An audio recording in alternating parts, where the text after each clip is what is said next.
lateral que elas encaminharam à mesa. Já chegaram algumas perguntas aqui. Passamos imediatamente a palavra ao professor doutor Miro Hildebrando, e pediríamos, doutor, se possível, na mesa, por causa da transmissão da internet, porque daí o foco, não é isso? Fica mais fácil do que de pé. Ok? E falará sobre a correlação entre educação, violência contra a mulher e sustentabilidade. Uma análise exploratória. Eu confesso que esse tema, quando surgiu na minha cabeça, eu me achei não muito científico, até um pouco, digamos assim, oportunista, porque esse é o assunto que está na nossa cabeça, está nas estatísticas que circulam por aí, está na imprensa. Então, eu fiquei pensando, é possível a gente fazer um trabalho puramente acadêmico e descobrir se essas coisas que se falam têm fundamento científico? Então, aqui está o resumo. Por favor, pode passar. Eu gostaria de, como eu disse, abusar um pouquinho da imagem. A questão da violência doméstica ou a violência contra a mulher tem um impacto bastante forte. Gostaria que vocês examinassem rapidamente a figura, ou as figuras aqui, especialmente a figura do garotinho, por exemplo, né? E as outras. Pode passar.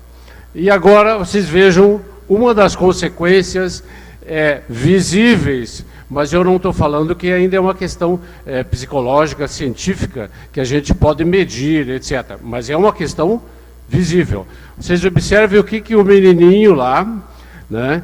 O menininho desenhou sobre a família. Ele desenhou ele próprio chorando, a mãe também, a irmãzinha, e ele desenhou a figura do pai. Nesse caso, a figura do pai é a figura do monstro. E essa figura, volte o slide, por favor. Vocês percebem que a agressão e o efeito que provoca na criança é muito grande. Eu ainda não falei de efeito social, né? Então, pode prosseguir. Os resultados econômicos possíveis dessa situação e socioeconômicos são os role models, quer dizer, os papéis centrais da mãe e do pai ficam desfigurados, tá? O núcleo familiar é praticamente destruído do ponto de vista psicológico, né? Algumas atitudes são perpetuadas e nós temos evidentes perdas sociais. Pode passar. Então, qual é o problema que nós temos aqui? Na nossa região, especialmente, nós estamos em 17º lugar entre 5.540 municípios, em termos de violência contra a mulher. E de onde se origina isso aí? Se origina, né, nós temos algumas raízes históricas e bastante interessantes de a gente pesquisar e avaliar, que vem lá do tropeirismo e do consequente individualismo das pessoas, especialmente dos homens que viviam sozinhos, né, e aquela vida nômade, etc., acaba produzindo um tipo de psicologia. E mais tarde tivemos um outro fenômeno aqui, que foi, com a constituição de um polo madeireiro, nós tivemos uma espécie, desculpe a palavra, de polo de prostituição exatamente aqui na nossa região. O que é importante porque ele ajuda a perpetuar atitudes e muda a psicologia das pessoas. E, consequentemente, nós temos aqui ou o machismo, ou o individualismo e uma estrutura nitidamente patriarcal. A influência da mídia, e a influência da mídia, estou falando da mídia de todos os tipos, né, e que mostra que violência é uma coisa bonita.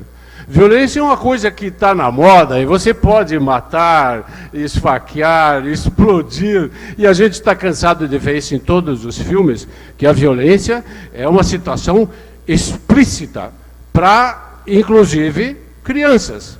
dizer, a família toda está vendo, a violência está ali, visível, bonita, charmosa, inclusive.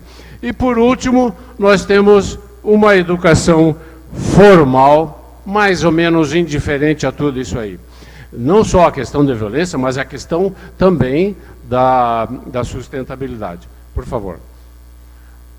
Nós temos algumas perguntas da pesquisa, como, por exemplo, será viável alterar o padrão de sustentabilidade atual a partir da educação da mulher? Eu não sei. A pesquisa tem que responder isso aí. Existem maneiras de reduzir a violência que não sejam de longo prazo? Keynes já dizia, a longo prazo estaremos mortos, então não interessa muito uma solução de 25 anos. Para a próxima geração, nós temos que fazer uma solução um pouco antes que isso, né?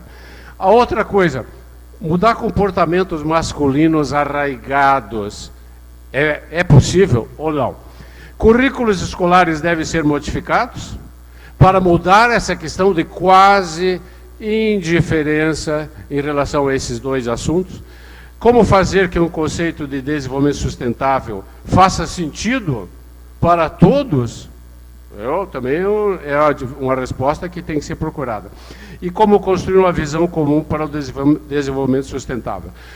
Eu posso citar rapidamente, eu me sinto falando de uma matéria científica um pouco sentimentalmente. No corredor de uma universidade, eu vi um grupo de rapazes e moças andando na minha frente e eu não podia passar porque eles estavam obstruindo o caminho, então eu pensei, vou esperar um pouquinho, caminho atrás deles, né? E no meio daquela conversa alegre, típica de jovens, um dos rapazes colocou o pé e deu uma rasteira da moça que estava na frente. E a moça quase caiu, claro, mas todo mundo riu, todo mundo achou muito engraçadinho. E eu fiquei estarrecido olhando aquele negócio logo em seguida, e eu pensei, meu Deus, que coisa, e todo mundo achou engraçado.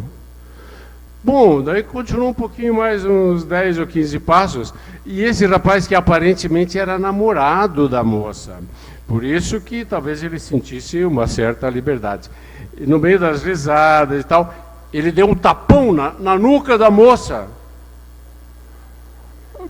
Bom, eu fiquei parado, pensei, eu não sei o que eu vou fazer agora. Eu vou lá e dou uma aula para eles, né? E daí eles vão dizer que eu sou um careta, metido, etc, etc. Ou o que eu faço? Eu fiquei observando e desculpe, eu não fiz nada, sabe? Sinceramente, eu pensei, eu não posso fazer nada aqui. Como que eu vou me meter a, aspas, educar o namorado e a namorada para ensinar que essa situação de semi-violência é resultado de um comportamento, volte por favor, de um comportamento adquirido e que a nossa educação formal passa por cima disso aí, as raízes históricas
desvalorização pessoal, a estrutura familiar frouxa e reduzida a influência, etc, etc.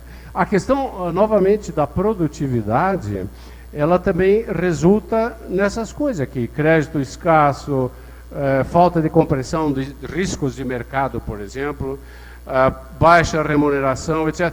Tudo isso aqui, ao que tudo indica, levando à frustração social e violência.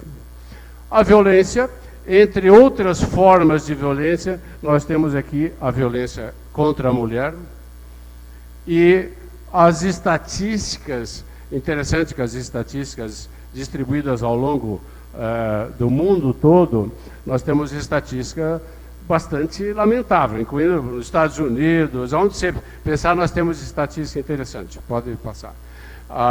E outras estatísticas sobre ataque, algumas absurdas, como mutilação, por exemplo, e assim por diante. Pode passar. O que eu gostaria de evidenciar agora, professor, eu tenho tempo ainda, mas é o seguinte. Essa pesquisa, ela tem que ser mais rigorosa e ela deve ser baseada em estudos longitudinais para determinar se essa correlação é efetiva, se essa correlação entre mudanças comportamentais e estilos de vida, essa correlação realmente existe. E para se os resultados produzem aquilo que nós esperamos, resultados educacionais. Por favor. Aqui nós temos as referências do trabalho que eu gostaria de encerrar dizendo o seguinte. Eu considero que essa correlação é bastante importante. Quer dizer, quanto melhor a gente entender a questão da violência doméstica e a sua correlação com o progresso social, tanto melhor para nós. Nós não vamos compreender simplesmente ou superficialmente que apanhar é ruim. Nós estamos querendo entender que, do ponto de vista econômico, do ponto de vista sociológico, é melhor que haja menos violência. E a gente sair daquela estatística lamentável do 17º lugar. Muito obrigado.